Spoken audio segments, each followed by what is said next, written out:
We're now being joined at the news at 10 by Mr. Obinaya Urakpa, who's the CEO of Grand Renaissance Limited and a public affairs analyst, to look at the activities of the presidency in the outgoing year.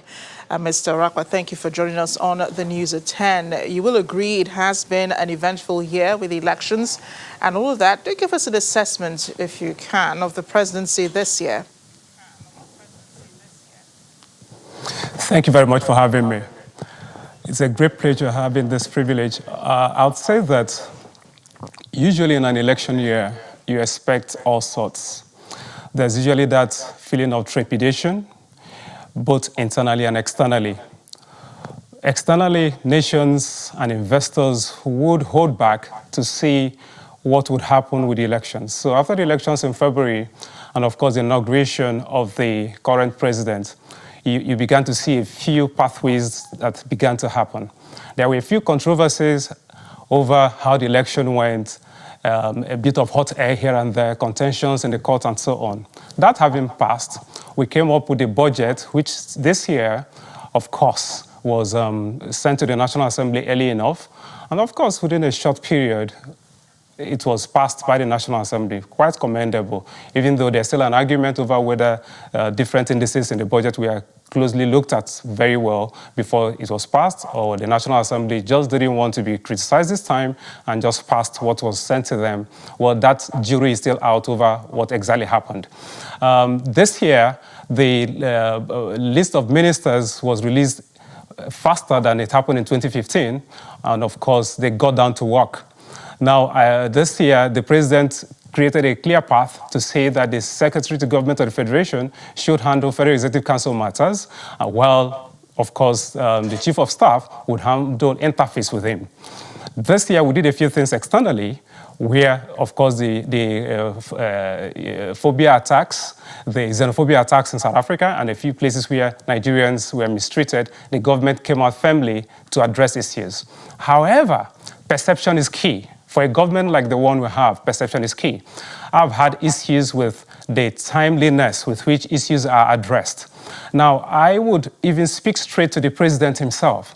I just saw a clip in the reports given by Ibrahim Adra, where the president said that a few things had to be rejected, and that it was unfortunate that people were reading political meanings into what was happening between with regard to the vice president's office.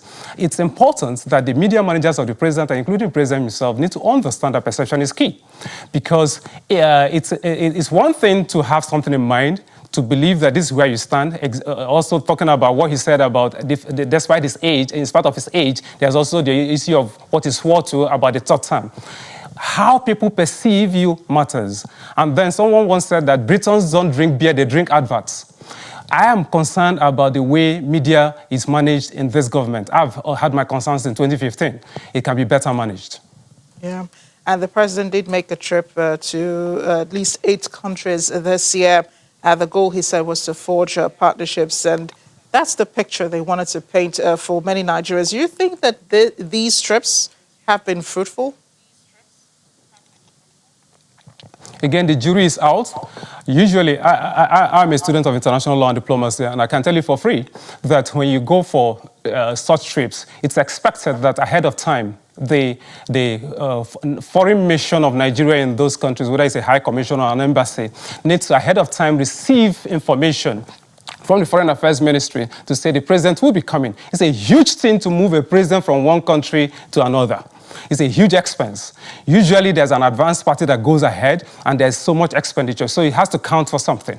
Now, by the time the president is going to Egypt or is going to Saudi Arabia or any country, we have embassies in those places. You would expect that the heads of those missions would send out notices to the business community, to Nigerians in those countries, the Nigerians in diaspora, to expect that the president will be coming. And when he comes, beyond having the interface with the head of state of those countries, there are side meetings that usually happen.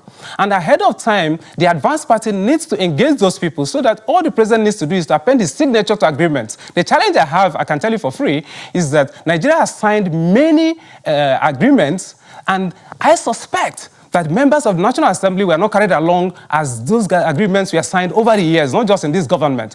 So you notice that you have not more than 13% of the agreements signed by Nigeria not being domesticated here.